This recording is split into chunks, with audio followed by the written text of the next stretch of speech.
when my mom messaged saying, "We can't attend your kid's birthday. Funds are low." My sole reply was, "All good." However, 1 week later on Christmas Day, I spotted their online pictures.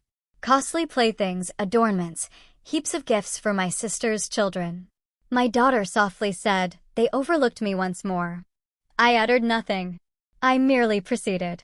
Before 9 a.m., my dad was hammering my door, shouting. The reporter's camera word, its cold lens pointed at my 7-year-old daughter. "Emma," she asked, her voice gentle, "can you tell me more about that?" And with a devastating clarity that cut through decades of family lies, Emma replied, "My grandparents don't visit me because they like my cousins better." My stomach clenched, a familiar knot of rage and sorrow twisting within me, but this time, it was different. This time, the truth was out, echoing for the world to hear. Just a few weeks earlier, the world had felt so much simpler. I was in the office of my auto repair shop in Columbus, Ohio, the air thick with the smell of oil and gasoline, planning Emma's 7th birthday.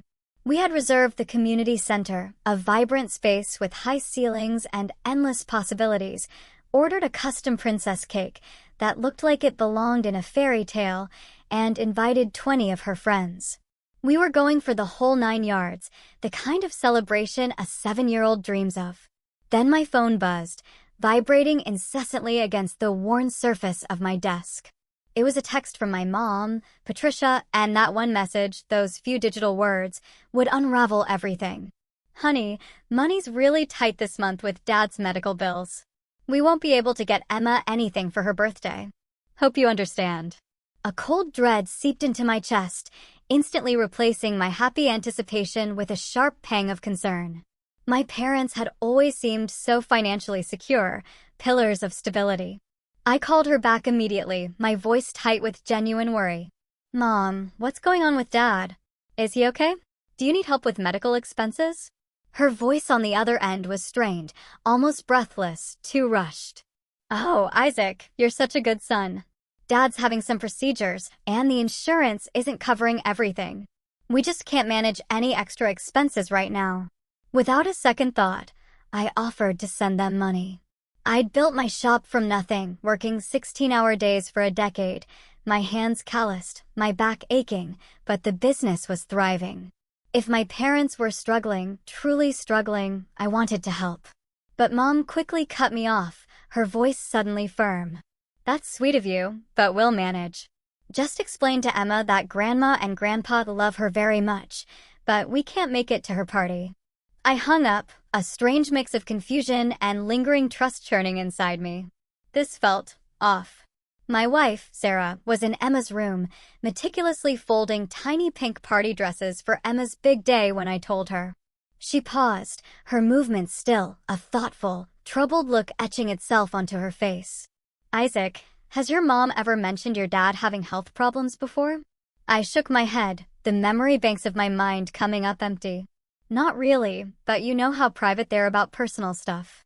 Sarah just nodded, her eyes still clouded with unease. "It just seems sudden, that's all." That knot in my gut tightened further. But the party, the next day, was a magical success despite my parents' absence. 20 giggling 7-year-olds running wild, a whirlwind of glitter and sugar. Emma beamed in her sparkly tiara, her face lit with pure joy, and it should have been perfect. Yet, a dull ache clawed at my chest every time Emma asked, her voice laced with a child's innocent longing, "Where's Grandma and Grandpa?" I repeated the explanation about Grandpa's medical situation, the words feeling hollow, empty, even to my own ears.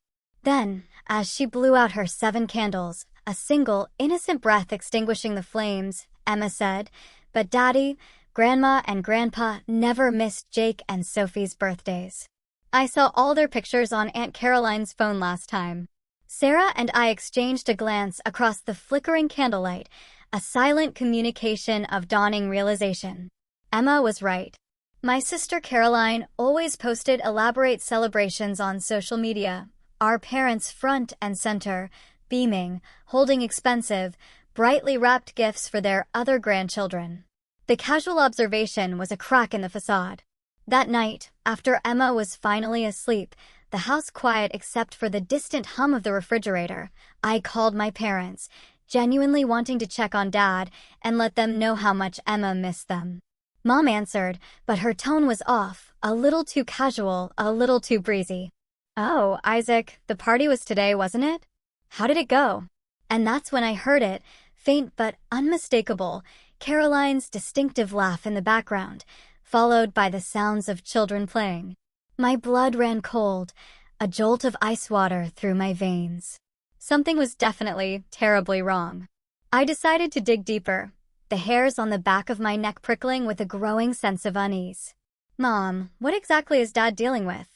Maybe I can help you understand the insurance process. I deal with medical bills at the shop all the time." Her response came too fast, too rehearsed, like a well-worn script. "Oh, you know how complicated medical stuff is. Nothing you need to worry about. We're handling it fine." Before I could press further, she abruptly hung up, the line going dead with a click that sounded like a door slamming shut. I spent the rest of the evening researching the vague conditions she'd mentioned. Nothing added up. The procedures she described weren't typically expensive enough to cause serious financial hardship for people who own their home outright and had decent insurance coverage. Sarah found me at the kitchen table at midnight, surrounded by printed insurance guides and medical websites, the pages rustling under my agitated hands. "What are you doing?" she asked softly, her voice barely a whisper against the quiet of the night. "Something doesn't make sense," I told her, my voice rough with exhaustion and growing suspicion. "The medical stuff Mom described wouldn't cost enough to prevent them from buying Emma a $20 birthday gift. Not for people with their assets." Sarah sat down, her expression serious, her gaze unwavering. "Isaac, I need to tell you something I've noticed. Your mom has always been kind of cold toward Emma. Not obviously mean, just distant. Like she's doing her duty, but not really connecting." I wanted to defend my mom, to brush it off, but Sarah's words resonated with an uncomfortable truth I'd been unconsciously aware of for years. At family gatherings, Mom would make polite conversation with Emma, but never showed the genuine warmth, the unbridled enthusiasm I remembered her having with Caroline's kids. It was a subtle, insidious form of parental favoritism, where one child or grandchild is consistently treated differently, often subtly, sending a clear message about their perceived worth. This isn't always overt verbal abuse, but rather a consistent pattern of unequal attention, validation, and resources that can deeply impact a child's developing self-esteem. The next morning, while organizing Emma's birthday thank you cards, a mundane task that usually brought a small smile, I found an email confirmation in my spam folder. My blood ran cold, turning to ice in my veins. It was a receipt from a high-end toy store, dated the same day as Emma's birthday, addressed to my parents. They had purchased a $300 interactive robot for someone named Jake. Jake, of course, was my nephew, Caroline's son. The truth, in that moment, was a physical punch to the gut. What I found next changed everything. December 23rd arrived, gray and cold with snow falling softly outside, blanketing the world in a deceptive calm. Emma was decorating sugar cookies beside me at the kitchen table, her small hands meticulously applying sprinkles, while I scrolled through my phone. That's when Caroline's Instagram story appeared on my feed, a gut punch delivered directly to my unsuspecting soul. The first photo showed a luxurious living room I didn't recognize, beautifully decorated, a massive 12-foot tree sparkling with lights. In the center, my parents sat on an elegant couch, their faces glowing with pure, unadulterated joy as Jake and Sophie tore open presents. I scrolled, my chest tightening with each image, a suffocating band of realization compressing my lungs. There was my father, supposedly too sick and financially strapped for Emma's birthday, kneeling on expensive hardwood floors, helping Sophie assemble a deluxe dollhouse. My mother held Jake as he showed off a remote control helicopter that probably cost $500, her smile wide and genuine. Emma noticed my stillness, my unseeing gaze fixed on the screen. She looked at my phone, her small finger pointing, her voice filled with a confusion that utterly broke my heart. "Daddy, is that Grandma and Grandpa?" Why are they at Aunt Caroline's house giving Jake and Sophie presents? I tried to keep my voice steady, to mask the pure, volcanic rage building inside me. Yeah, sweetheart, that's them. Emma studied the photos, her 7-year-old mind struggling to process the blatant contradiction. But Daddy, didn't Grandma say they didn't have money for presents? Those look like really expensive toys. Before I could answer, before I could even formulate a lie, Sarah walked in with the mail, a stack of envelopes clutched in her hand. Among the bills was an envelope addressed to the Davidson family, in my mother's familiar, careful handwriting. Sarah opened it. Inside was an expensive Hallmark card, its glossy surface mocking our situation. Patricia's neat script read, "To our dear Caroline, David, Jake, and Sophie, wishing you the most wonderful Christmas filled with love and joy. Thank you for being such a blessing to our family. Love always, Grandma and Grandpa." There was no card for Emma. Nothing. Sarah's face went white, draining of all color. "Isaac, this is addressed only to Caroline's family. Emma isn't even mentioned." I looked at our daughter, who was now staring at the card with the same confused expression she'd had looking at the Instagram photos. The pieces were clicking into place with horrifying clarity, forming a picture I never wanted to see. "Emma, why don't you go play with your new art supplies for a while?" I suggested gently, my voice strained. "Mommy and Daddy need to talk about some grown-up stuff." Once Emma was safely in her playroom, the door clicked shut behind her. I called Caroline. She answered, bright and cheerful, oblivious. "Isaac, Merry Christmas. How are you guys doing?" My voice, when I spoke, was dangerously calm, each word carefully measured. "Caroline, I saw your Instagram posts. Mom and Dad are at your house for Christmas." There was a brief, pregnant pause. "Oh yeah, they drove up yesterday. We're having such a wonderful time with the kids." Yesterday was December 22nd, I said slowly, calculating the timeline in my head, the dates burning into my memory. Emma's birthday was November 15th. They told me they couldn't come because Dad was having medical procedures and money was tight. Another pause. Longer this time. "Well, you know how Dad is. He's feeling much better now." I pushed, a tremor of anger beginning to shake my voice. "How long have Mom and Dad been helping you financially?" The question seemed to catch her off guard, her cheerful tone evaporating. "What do you mean?" "I mean, are they supporting your family? Because the toys I saw in those photos cost more than most people spend on Christmas for their entire extended family." Her voice turned defensive, hardening like stone. "Isaac, I don't think that's really your business. Mom and Dad choose how they want to spend their money." "It became my business," I replied, my anger finally surfacing, a hot, roaring tide. "When they lied to me about being broke and hurt my daughter's feelings. Emma has been asking me for weeks why Grandma and Grandpa don't love her as much as they love Jake and Sophie."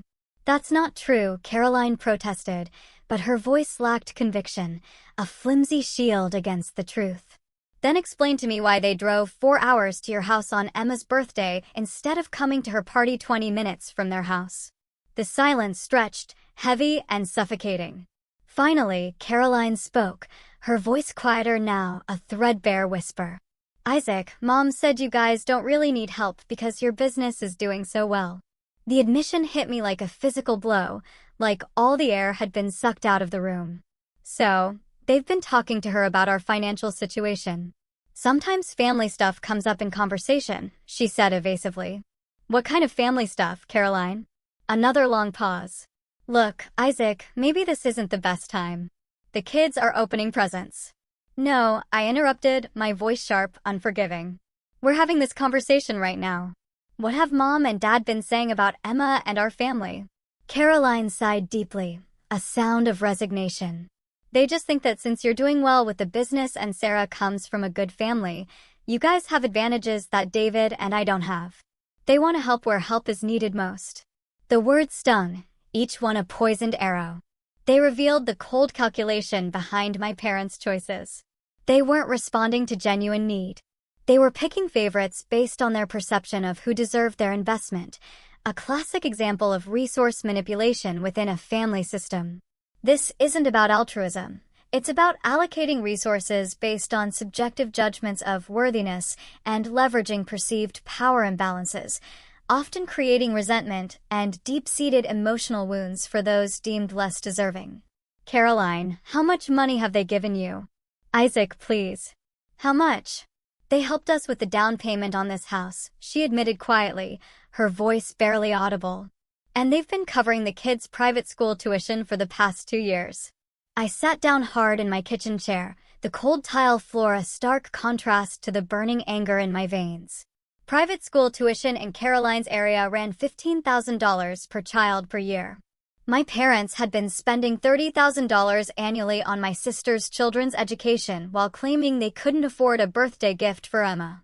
They also set up college funds for Jake and Sophie, Caroline continued, apparently deciding honesty was her only option now. $50,000 each. $100,000. My parents had invested $100,000 in my sister's children's future, while Emma had never received so much as a savings bond. Isaac, are you still there? She asked, her voice laced with trepidation. I'm here, I managed, the words catching in my throat. Look, I know this probably sounds unfair, but Mom and Dad are just trying to help where they think help is needed most. You've got a successful business, and Emma will be fine. The casual dismissal of my daughter's emotional needs made my anger boil over a red-hot inferno. Caroline, Emma is 7 years old.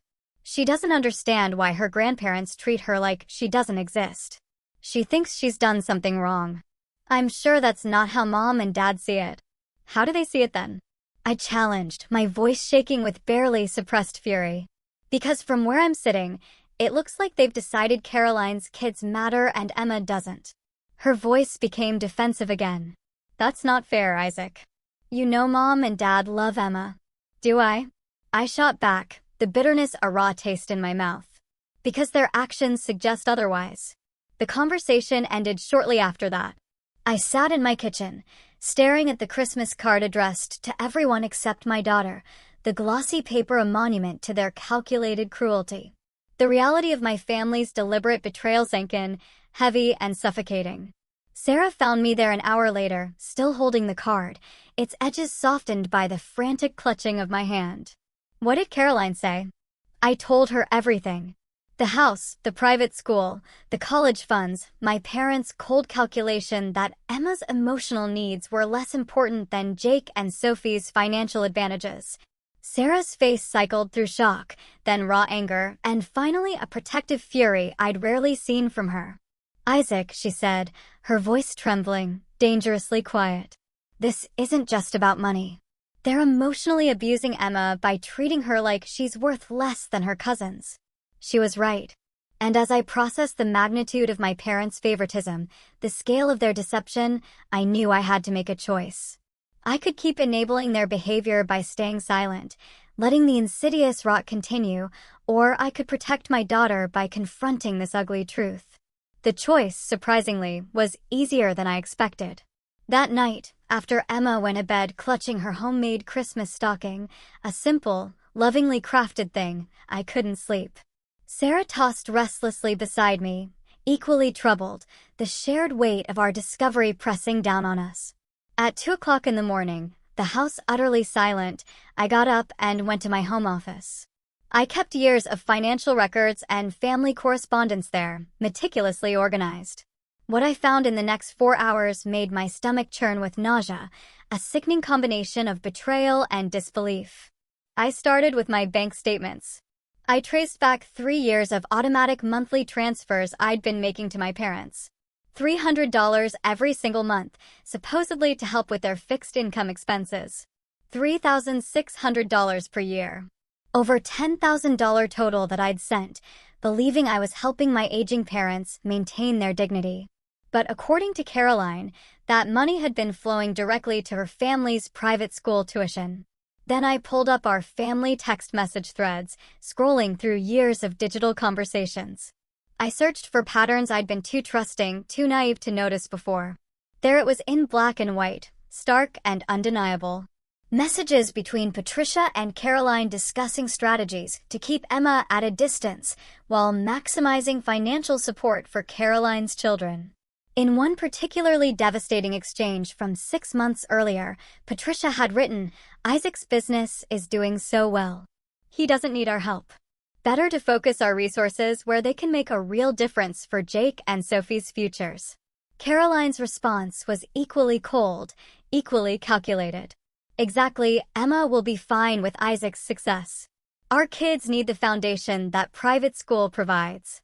I found another thread where they discussed deliberately scheduling family events when they knew I'd be busy at the shop, ensuring Emma wouldn't be included in gatherings with her cousins.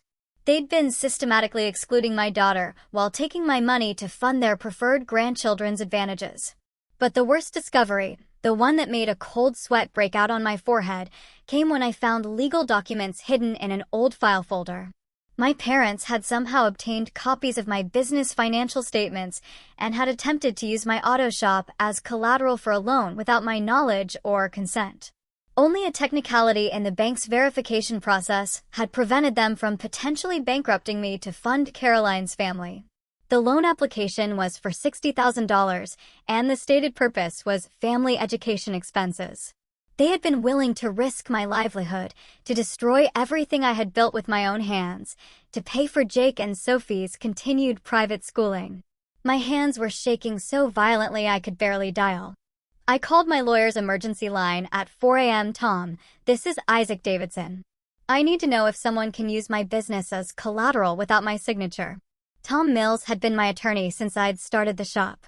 His sleepy voice became alert, sharp, as I explained what I'd found, my words tumbling out in a frantic rush. "Isaac, what you're describing is fraud. If they forged documents or misrepresented their authority to pledge your assets, they've committed multiple felonies." My heart pounded against my ribs like a trapped bird. "What should I do?" I asked, my voice barely a whisper. "First, change all your banking information immediately. Second, bring me those documents first thing Monday morning. Third, document everything you've discovered. We may be looking at a criminal case." As dawn broke over Columbus, painting the sky in pale, bruised hues, I sat surrounded by the damning evidence of my family's betrayal.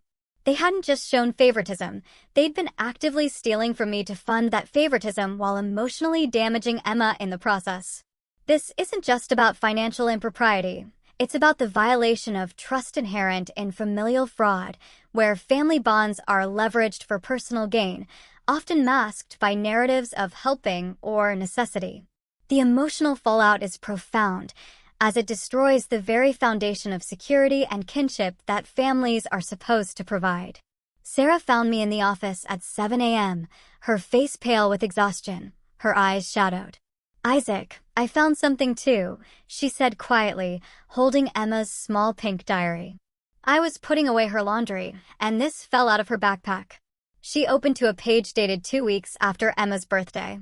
In careful 7-year-old handwriting, Emma had written, "I think I must be a bad granddaughter because Grandma and Grandpa don't visit me like they visit Jake and Sophie. Maybe if I draw them more pictures, they will love me better." The entry was decorated with crayon drawings of stick-figure grandparents holding hands with a little girl labeled Emma. Hearts and flowers surrounded the figures, evidence of my daughter's desperate, innocent hope for connection. Sarah turned the page to reveal another entry. "Daddy says Grandpa is sick, but I saw him on Aunt Caroline's phone playing soccer with Jake. I think they don't want to see me because I did something wrong." My hands shook as I read my daughter's innocent attempts to understand adult cruelty.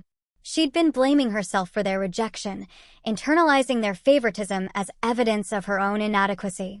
"Sarah, we have to protect her from this." "I know," she said, voice thick with emotion. "But Isaac, there's more. Emma's teacher called yesterday while you were at the shop. Emma told her art teacher that she didn't want to make Father's Day cards last year because her grandparents only love some kids, not all kids. The school counselor has been monitoring her for signs of family stress." The revelation that Emma's pain had become visible to her teachers, to strangers outside our family bubble, was the final straw. My family's emotional abuse of my daughter had reached the point where trained professionals were noticing its insidious effects. I spent the rest of Christmas Eve documenting everything, every financial transfer, every excluded invitation, every cold interaction between Patricia and Emma that I'd rationalized or ignored. I compiled years of evidence showing a systematic pattern of favoritism designed to elevate Caroline's children while diminishing Emma's sense of worth. By Christmas morning, I had a complete dossier of my family's manipulation, financial fraud, emotional abuse, and deliberate cruelty toward a 7-year-old child whose only crime was being born to the wrong parents. I also had a plan, a desperate, radical plan. Sarah and I gave Emma a magical Christmas morning despite the chaos surrounding us. We watched her delight in the gifts we'd chosen with love and attention, her eyes wide with joy, and I made a solemn promise to myself. This would be the last Christmas my daughter would spend wondering why her grandparents didn't love her enough to include her in their lives. While Emma played with her new art supplies, her innocent giggles echoing through the house, I crafted a social media post that would change everything. It contained the complete truth about my family's favoritism, backed by irrefutable financial evidence and timeline documentation.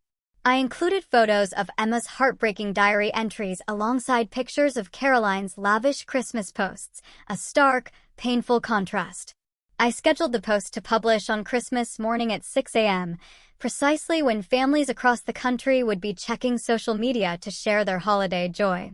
I wanted my extended family, my community, and my parents' friends to see exactly what kind of people Patricia and David really were. The post ended with a simple, damning statement: "My daughter deserves better than grandparents who steal from her father to spoil their favorite grandchildren." This ends today. At 5:59 a.m. on Christmas Day, my finger hovered over the publish button, my heart pounding. Then I pressed it. Within minutes, my phone began buzzing, vibrating incessantly against the tabletop. Comments, shares, private messages flooded in faster than I could read them, a torrent of digital outrage. By 6:30 a.m., while Emma was still opening presents under our tree, oblivious, the post had been shared over 200 times. Uncle Robert, my father's brother from Indiana, was among the first to comment publicly. "Isaac, this explains so much. Patricia treated my kids the same way 15 years ago." I wondered if I was imagining it. Cousin Jennifer, Patricia's niece, shared her own story. "I stopped bringing my family to holiday gatherings because of this exact behavior. Patricia would ignore my children while fawning over Caroline's kids. I thought I was being oversensitive."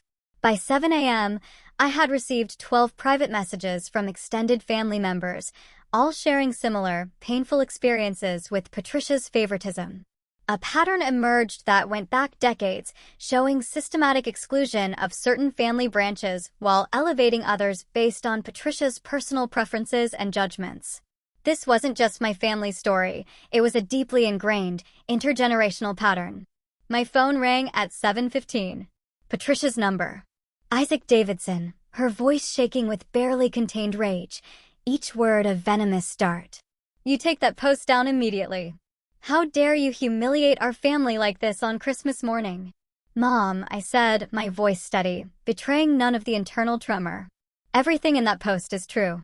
I have documentation for every claim I made. You're destroying our reputation over nothing. So what if we spend a little extra on Caroline's kids? They need more help than Emma does." The casual admission that she'd been deliberately showing favoritism, that she wasn't even trying to deny it, was stunning. "Mom, you told me you were broke and couldn't afford Emma's birthday gift. I found the receipt for Jake's $300 robot that you bought the same day. That's different. Caroline asked us to help with a special gift for Jake's birthday. What about Emma's birthday? Did anyone ask you to help with a special gift for her?" Silence. The kind of silence that screams volumes. "Mom, I've been sending you $300 a month for 3 years. That's over $10,000. Where has that money been going?" "We use that money for expenses." "What expenses?" "Caroline told me you've been paying $30,000 a year for private school tuition. That's my money funding Jake and Sophie's education while Emma doesn't even get a birthday card." Patricia's voice became defensive, then turned cruel, a sharp, cutting edge. "Emma doesn't need private school. You and Sarah can afford to give her whatever education she needs. Caroline and David are struggling. Struggling? I scoffed, a bitter laugh escaping my lips. You bought them a house.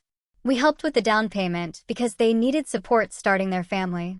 What did you do to help Sarah and me when Emma was born? Another long silence. Nothing, I answered for her, the word hanging in the air like a pronouncement. You did nothing.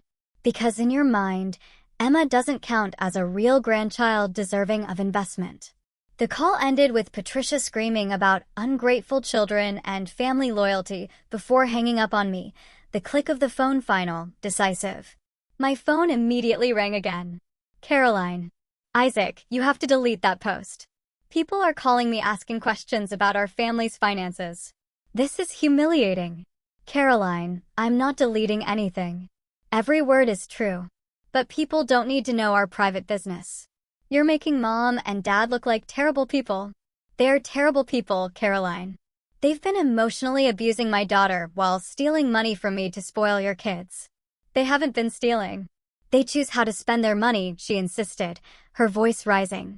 Including my money, I cut her off, my own voice like steel.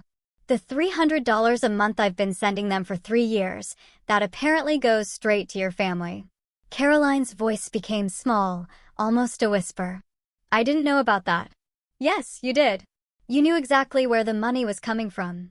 You knew they were taking my contributions to fund your children's advantages while telling Emma they couldn't afford to visit her. Isaac, please. If you don't delete this post, it's going to destroy our family. Good, I said firmly, the word shocking even myself. This family deserves to be destroyed if this is how it operates. By 8 a.m., the local newspaper had contacted me, requesting an interview about financial fraud within families. 3 different attorneys had reached out, offering to represent me in potential criminal cases against my parents. My auto shop's social media page was receiving supportive messages from customers expressing outrage at my family's treatment of Emma. Most importantly, extended family members I hadn't spoken to in years were reaching out to Emma directly, inviting her to visit and expressing genuine interest in getting to know their great niece, who had been hidden from them by Patricia's manipulation. Uncle Robert called at 8:30. Isaac, I want you to know that your cousin Mark and I are driving up from Indianapolis today. We want to spend Christmas with Emma and show her what real grandparents look like. My throat tightened with unexpected emotion. Robert, you don't have to do that. Yes, I do. I let Patricia push my family away 20 years ago, and I've regretted it ever since. I'm not letting her do the same thing to Emma.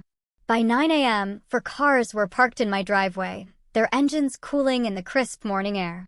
Uncle Robert and his wife Nancy had arrived with their son Mark and his family. Cousin Jennifer had driven 3 hours from Cleveland with her husband and 2 children. My father's sister Ruth, who lived in Toledo, had come with her daughter and granddaughter. Emma was overwhelmed with joy at suddenly having a house full of relatives who were genuinely excited to meet her, bringing thoughtful gifts and asking about her interests with sincere enthusiasm. For the first time in her life, she experienced what it felt like to be welcomed and celebrated by extended family.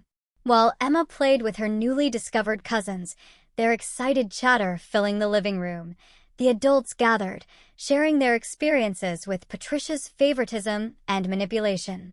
The stories were remarkably similar. Systematic exclusion, deliberate scheduling conflicts, and emotional coldness towards certain family members while lavishing attention on others. She did this to us when Mark was Emma's age, Uncle Robert explained, his voice heavy with past hurt. Patricia would invite Caroline's family to every holiday gathering, but forget to mention when we were having family events. When I confronted her, she claimed there had been communication mix-ups. Cousin Jennifer nodded, her expression grim. She made comments about my husband not being ambitious enough and suggested our kids wouldn't benefit from the same opportunities as Caroline's children. After a few years of feeling unwelcome, we just stopped coming to family events. Aunt Ruth's story was the most revealing. Patricia called me last month asking if I could lend her $5,000 for emergency medical expenses. When I asked what kind of medical emergency, she was vague and evasive. Now, I know she was probably trying to get money for Caroline's kids. The pattern was clear. Patricia had been systematically isolating family members who didn't meet her standards while extracting financial resources from those who did. She'd been running a family favoritism scheme for decades, and I'd been too trusting, too loyal, to recognize it. What I was about to do felt like dismantling a bomb. At 8:45 a.m., my father's truck pulled into the driveway. Through the living room window, I could see him getting out, his face red with anger, a storm brewing in his eyes. Patricia emerged from the passenger side, her shoulders slumped, and behind them, Caroline's minivan arrived with her husband, David, and their 2 children. They had driven 4 hours through Christmas morning traffic to confront me about the social media post that was destroying their carefully constructed narrative about family loyalty and financial need. Uncle Robert stood up and looked out the window, a quiet strength emanating from him. "Isaac, do you want us to stay for this?" I looked at Emma, happily showing her new cousin how to use her art supplies, oblivious to the storm about to break. "Yes," I said firmly, my voice steady. "I want Emma to see what it looks like when family members stand up for each other." My father's fist was already pounding on the front door, a percussive beat of rage. The pounding was so aggressive that Emma looked up from her coloring books, startled, her wide eyes reflecting innocent confusion. Uncle Robert immediately moved toward the window while Cousin Jennifer instinctively stepped closer to Emma, creating a protective barrier around my daughter, a silent circle of defense. "Isaac Davidson, you open this door right now." My father's voice carried across the yard, loud enough that neighbors were beginning to peer out their windows, drawn by the commotion. I opened the door to find my father's face purple with rage, veins bulging in his neck. My mother stood behind him, tears streaming down her cheeks, her face a mask of wounded pride. Caroline's family huddled together, looking acutely embarrassed, their eyes starting nervously. "Dad, keep your voice down. Emma is inside with family." "Family?" He spat, the word laced with contempt. "You mean the people you invited here to humiliate us? You destroyed Christmas for everyone with your lies and manipulation." "What lies?" I asked calmly, my voice flat, devoid of emotion. "Everything in my post was documented fact. You made us look like criminals." Uncle Robert appeared beside me in the doorway, a towering presence. "Hello, David." "Patricia." The sight of his brother seemed to deflate my father slightly, the bluster leaving him. He clearly hadn't expected to face other family members who might have their own stories to share. "Robert," Dad said stiffly, his voice tight. "I didn't know you were here. Isaac invited us for Christmas after we saw his post. Funny how we never received invitations to family gatherings when Patricia was organizing them." Patricia's tear-streaked face became defensive, her jaw hardening. "Robert, you know you were always welcome." "Were we?" "Because I have 3 years of missed birthday invitations and holiday announcements that somehow never made it to our mailbox."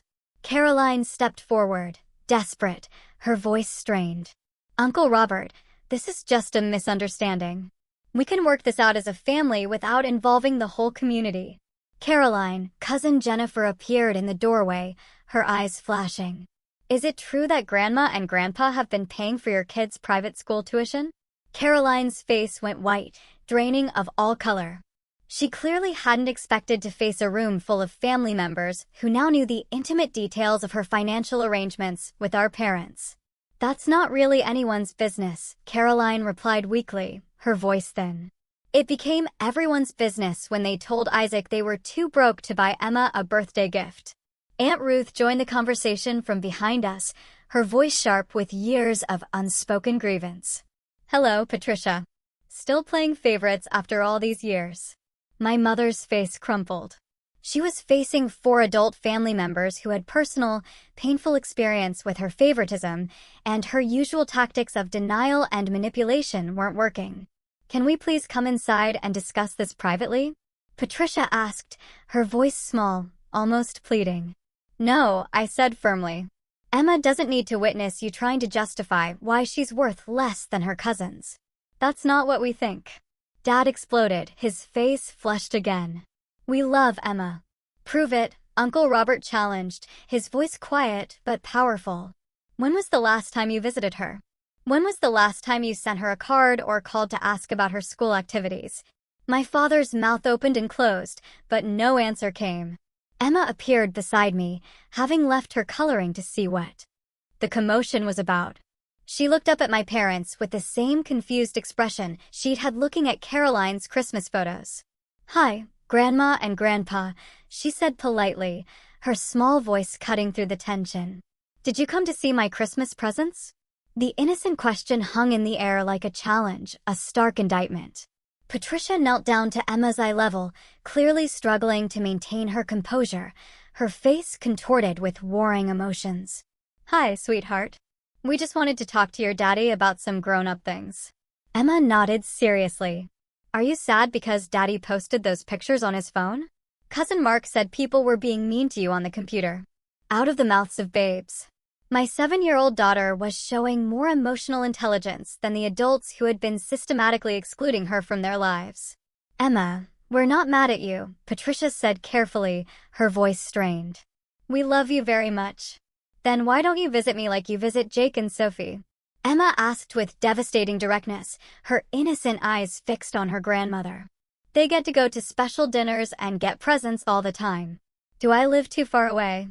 The question hit Patricia like a physical blow. She looked up at me with panic in her eyes, realizing that her carefully constructed excuses were falling apart under a child's simple, unyielding logic.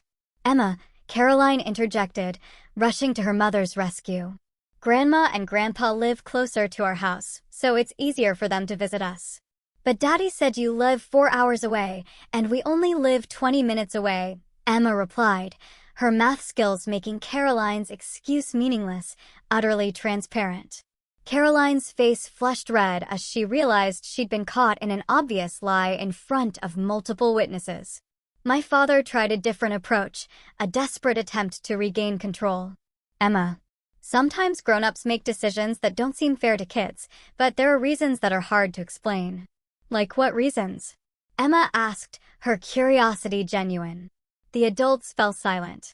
There was no explanation for their behavior that wouldn't sound cruel, utterly heartless, when spoken to a 7-year-old. Uncle Robert knelt down beside Emma, his large hand gently resting on her shoulder. "Sweetheart, sometimes grown-ups make mistakes and hurt people's feelings without meaning to. Your daddy is trying to make sure that doesn't happen anymore." Emma nodded thoughtfully. "Like when I accidentally broke Mom's flower pot and had to say sorry and help plant new flowers." "Exactly like that," Robert smiled, his eyes kind. "Sometimes when people hurt someone's feelings, they need to say sorry and find ways to fix it." Emma looked expectantly at my parents. "Are you going to say sorry for missing my birthday?" Patricia's tears were flowing freely now, a steady stream down her face. She looked at her granddaughter's trusting face and seemed to realize, perhaps for the first time, the true impact of her choices on an innocent child. "Emma, Grandma is very sorry we missed your birthday," she said quietly, her voice choked with emotion. "And that you never visit me?" "Yes, and that we never visit you. And that you don't call me or send me cards like you do for Jake and Sophie." Each question was like a knife twist, exposing the depth of my parents' favoritism in terms a child could understand, terms that were impossible to rationalize away. "Yes, Emma. Grandma is sorry for all of those things." Emma considered this for a moment, her brow furrowed in thought. "Daddy says when we're really sorry, we have to change our behavior, not just say words." "Are you going to change?" The question hit the heart of the entire situation, piercing through all the adult evasions. Words were meaningless without corresponding actions, and my parents had a decades-long pattern of favoring Caroline's children while neglecting Emma. My father looked profoundly uncomfortable with the attention focused squarely on him. "Emma, grown-up relationships are complicated. We'll try to do better." "That's not a real answer," Emma said with the brutal honesty that only children possess, her logic unassailable. "Are you going to visit me and call me and send me cards like you do for my cousins?" The silence stretched uncomfortably, filled with the unspoken tension as my parents realized they were being held accountable by a 7-year-old who simply wanted equal treatment, equal love. Caroline's husband, David, finally spoke up, clearly desperate to defuse the situation. "Maybe we should all take a step back and figure out how to move forward constructively." David's right, Caroline agreed quickly, her voice tight with panic. This has gotten out of hand. Has it? Aunt Ruth challenged, her voice cutting through the manufactured calm. Because from where I stand, this conversation is long overdue. Emma deserves to know where she stands with her grandparents. Emma looked around at all the adults staring at her, her small face serious, and seemed to realize she was at the center of something important. I just want Grandma and Grandpa to love me like they love Jake and Sophie. I don't understand why that's hard. The simple statement contained more wisdom than any of the adults had managed to express. A child's need for equal treatment wasn't complicated or unreasonable. It was basic human dignity. My phone buzzed with a notification. The social media post had now been shared over 800 times, and the local news station was requesting an interview about family favoritism and emotional abuse. Isaac, Patricia said desperately, her eyes wide with fear. Please delete that post. We can work this out privately. Mom, we've had 7 years to work this out privately. You chose not to. But this public humiliation isn't solving anything. Actually, it is, Uncle Robert interjected, his voice firm.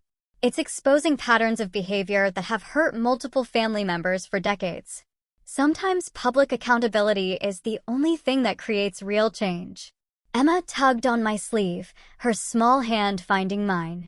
Daddy, can I ask Grandma and Grandpa something?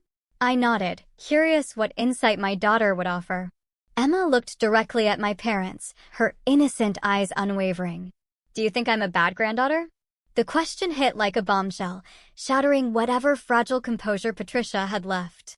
She gasped, a broken sound, and my father's angry expression crumbled, replaced by a look of sheer defeat. Emma, no, Patricia cried, her voice raw.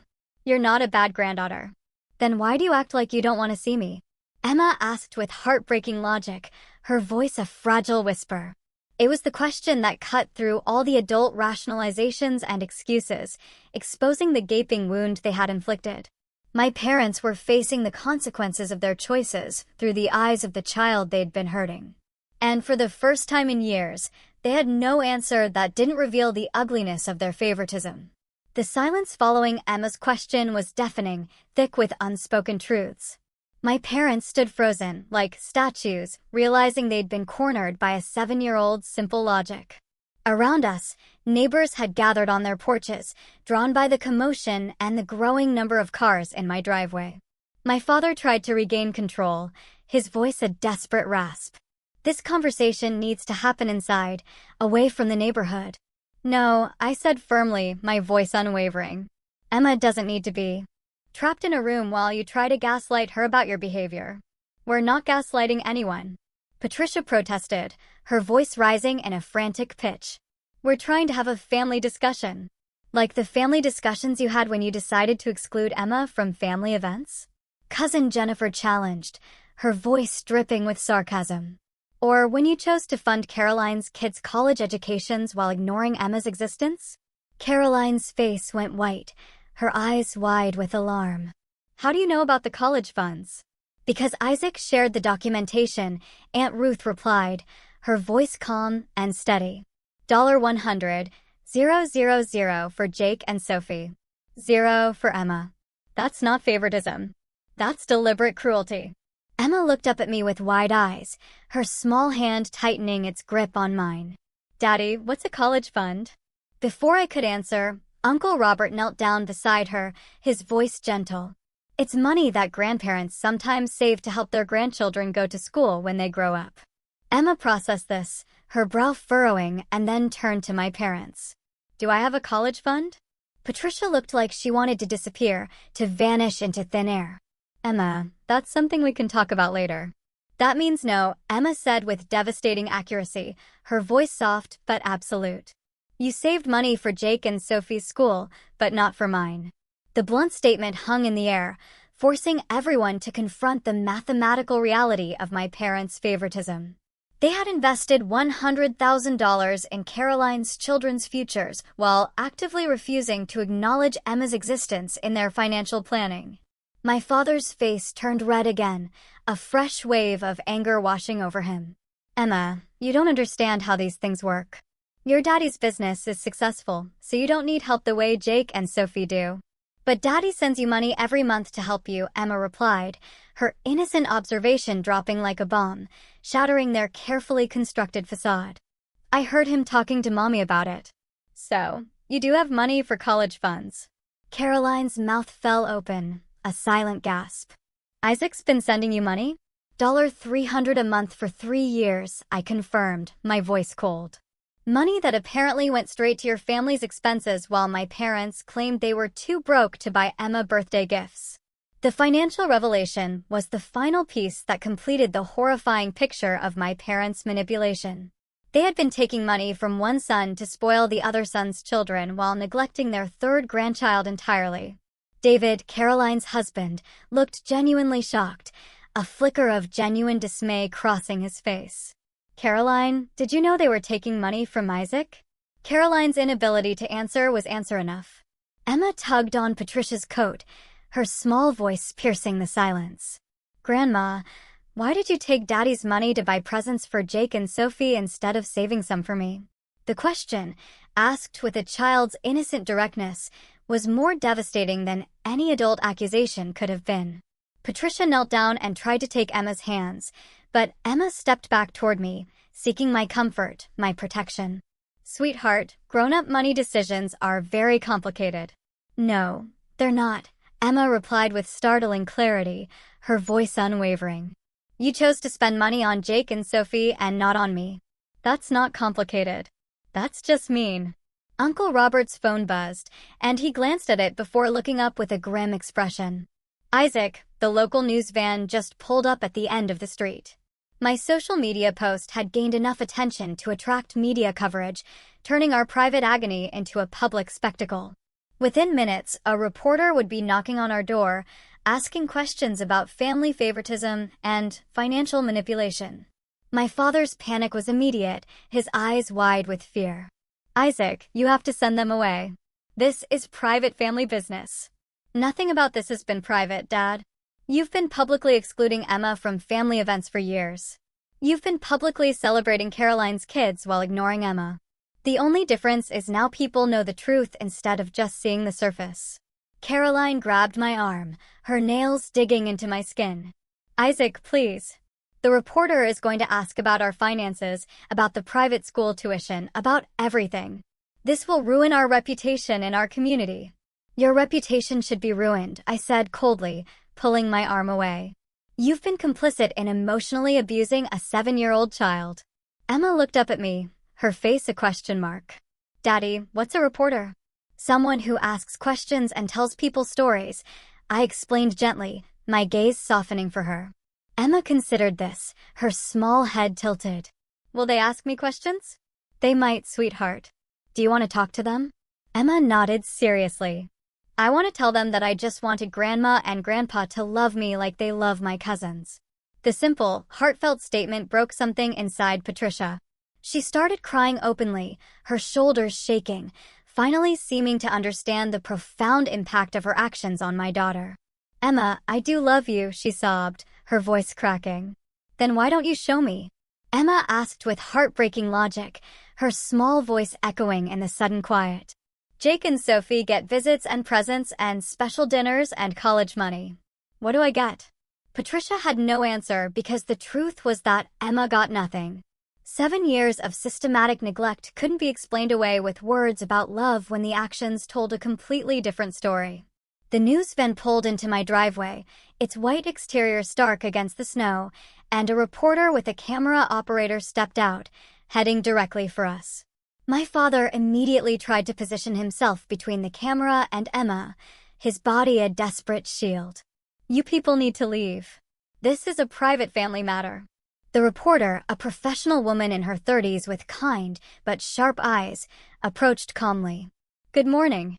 I'm Jennifer Walsh from Channel 7 News. We received multiple calls about a social media post documenting family financial fraud and child emotional abuse. Is this the Davidson residence? Yes, I answered, before my father could speak, stepping forward to meet her gaze. I'm Isaac Davidson, and I posted the documentation about my family's treatment of my daughter. Mr. Davidson, would you be willing to speak on camera about your experiences? Before I could answer, Emma stepped forward, her small voice clear and surprisingly confident. Are you the question lady? Jennifer Walsh smiled, a genuine warmth in her expression, and knelt down to Emma's level. I am. I ask questions to help people understand what's happening. What's your name? Emma. I'm 7 years old, and my grandparents don't visit me because they like my cousins better. The reporter's expression shifted, from professional calm to one of deep, genuine concern. Emma, can you tell me more about that? Emma looked up at me for permission, and I nodded, my heart swelling with a fierce pride. She turned back to the reporter with the confidence of a child who had nothing to hide, only truth to tell. My grandparents go to all of Jake and Sophie's birthdays and give them expensive presents and take them to special dinners and save money for their college.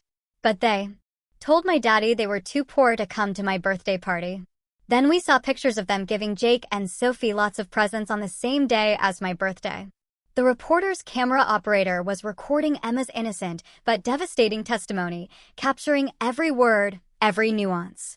My parents watched in horror, their faces pale, as their granddaughter publicly exposed their favoritism with the kind of unfiltered clarity that only children possess. Emma, how does that make you feel? Jennifer asked gently, her voice soft. Sad? Emma replied simply, her small shoulders slumping. And confused. I asked my daddy if I was a bad granddaughter, but he said I'm perfect just the way I am. I think my grandparents just don't like me very much. Patricia made a strangled sound, a desperate gasp, and reached toward Emma, but Emma stepped closer to me instead, instinctively rejecting her grandmother's comfort. The reporter turned to my parents, her voice steady and direct. Mr. and Mrs. Davidson, do you have any response to your granddaughter's statements? My father's face was purple with rage and acute embarrassment, his mouth a tight line. We're not answering questions from reporters about our family's private business. But sir, Jennifer pressed, her voice unwavering. Financial fraud isn't private business. We have documentation showing that you've been taking money from one son while spending large amounts on another son's children. How do you respond to allegations of favoritism and emotional abuse? There's no abuse. Patricia cried, her voice cracking, her facade finally shattered. We love all our grandchildren. Emma looked up at her with sad, knowing eyes.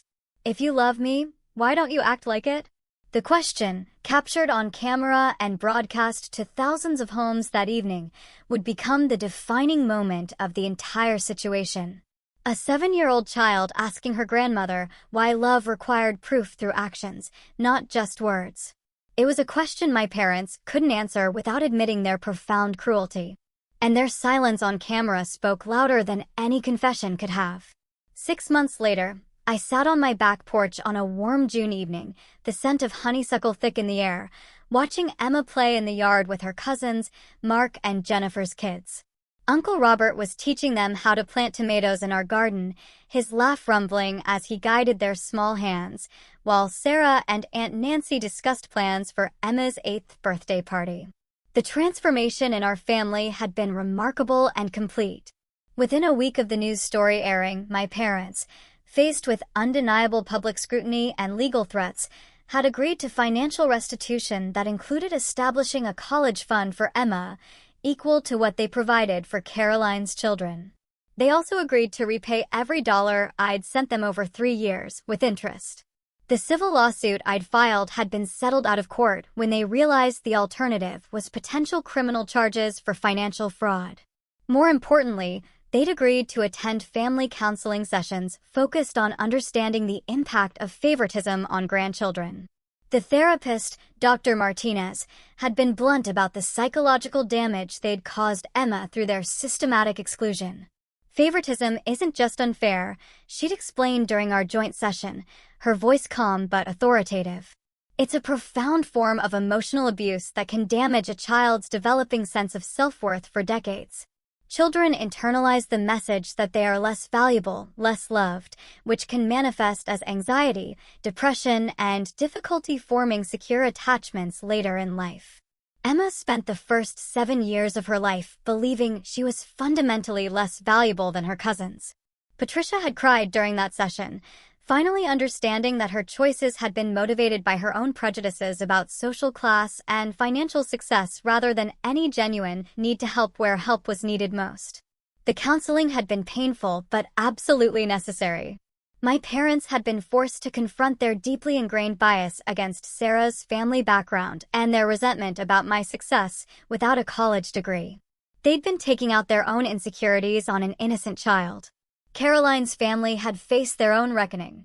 When their community learned about the private school tuition arrangement and the financial manipulation involved, Caroline and David had been forced to withdraw Jake and Sophie from private school and find employment that didn't depend on my parents' support. Caroline had eventually apologized to Emma directly, her voice strained but sincere, acknowledging her role in encouraging the favoritism that had hurt her niece. But the most significant change had been the emergence of Emma's relationship with extended family members who had been excluded from family events for years. Uncle Robert and Aunt Nancy had become the loving grandparent figures Emma had always deserved, visiting monthly and including her in family traditions that Patricia had never bothered to establish. Cousin Jennifer's children, who were close to Emma's age, had become the cousins Emma could actually spend time with and build authentic relationships with. Family gatherings were now inclusive events where all children were welcomed and celebrated equally. Emma herself had thrived with therapy and the security of knowing she was valued by family members who chose to demonstrate their love through consistent actions. Her school performance improved dramatically when she no longer carried the emotional burden of wondering why her grandparents didn't want her in their lives. "Daddy," Emma called from the garden, her voice clear and joyful. "Uncle Robert says I can help him plant the corn next week." I smiled, watching my daughter experience the joy of being genuinely wanted and included by family members who saw her value, her worth, her light. My relationship with my parents had slowly begun to rebuild, but it was based on new terms that prioritized Emma's emotional safety above all else. They were allowed supervised visits that gradually increased as they demonstrated consistent, respectful treatment of Emma. The monthly visits were structured around activities Emma enjoyed, and Patricia was learning to engage with her granddaughter as an individual rather than comparing her to Caroline's children. The process wasn't always easy. Patricia struggled to overcome years of ingrained favoritism, and there were setbacks when she would make comments that revealed her continuing bias. But Dr. Martinez had equipped our family with tools to address these moments directly rather than allowing them to fester and poison our relationships. My auto shop had actually benefited from the publicity surrounding our family story. Customers appreciated my willingness to stand up for my daughter, and many shared their own experiences with family favoritism and emotional abuse. The community support had been overwhelming and affirming, a testament to the shared human experience of such dynamics. Most importantly, Emma had learned that she deserved to be treated with dignity and respect by everyone in her life, including family members. She developed strong boundaries and the confidence to advocate for herself when those boundaries were crossed. "Isaac," Sarah joined me on the porch, a soft smile on her face. Emma's teacher called today. She wanted to know if Emma could share her story at a conference about children's emotional resilience. Apparently, other kids in her class have been inspired by how she stood up for herself. I looked at my daughter, now 8 years old, radiating a confidence that had been utterly missing during those early years when she'd internalized my parents' rejection. "What do you think?" I asked Sarah, my heart full. "I think Emma has something important to teach other kids about knowing their worth," she replied, her eyes shining with pride. That evening, after extended family had gone home and Emma was safely asleep in her bed, I reflected on the journey we'd traveled together. Standing up to my parents' favoritism had been terrifying because it meant risking relationships that I'd valued, even though they were built on dysfunction, on a foundation of lies and manipulation. But protecting Emma's emotional well-being had required a courage I didn't know I possessed. The alternative was watching my daughter grow up believing she was fundamentally less valuable than her cousins, internalizing my parents' cruelty as evidence of her own inadequacy. The most profound lesson had been understanding that love requires action, not just words. My parents had claimed to love Emma while systematically excluding her from their lives and financial planning. Their words were meaningless without corresponding behaviors that demonstrated genuine care and investment in her well-being.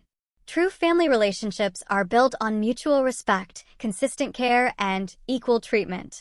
Blood relationships that involve favoritism, manipulation, or emotional abuse aren't worth preserving if they damage innocent children in the process. Emma deserved grandparents who celebrated her existence, invested in her future, and made her feel valued as an individual. When my parents proved incapable of providing that love, extended family members stepped forward to fill that role with genuine warmth and commitment. Standing up to family dysfunction is never easy, and it often comes with immense personal cost. But protecting children from emotional abuse is always worth the temporary discomfort of challenging adults who should know better. Emma's confidence and joy now are living proof that children thrive when they're surrounded by adults who demonstrate their value through consistent, loving actions. The most satisfying aspect of our family's transformation has been watching Emma develop into a confident child who knows she deserves equal treatment and isn't afraid to advocate for herself. She'll never again wonder whether she's a bad granddaughter because she understands that love isn't conditional on being the favorite. Sometimes protecting the people we love most requires us to confront the people who claim to love them but demonstrate otherwise through their actions. Emma's story shows that children are resilient when they're supported by adults who prioritize their emotional safety over maintaining dysfunctional family dynamics. As I've shared our story with other families facing similar challenges, I've learned that favoritism among grandchildren is more common than people realize. Many parents struggle with how to address grandparents who show obvious preferences, often staying silent to preserve family harmony while their children internalize feelings of inadequacy. Our experience proves that confronting favoritism directly, even when it causes temporary family conflict, ultimately creates healthier relationships built on mutual respect rather than silent resentment.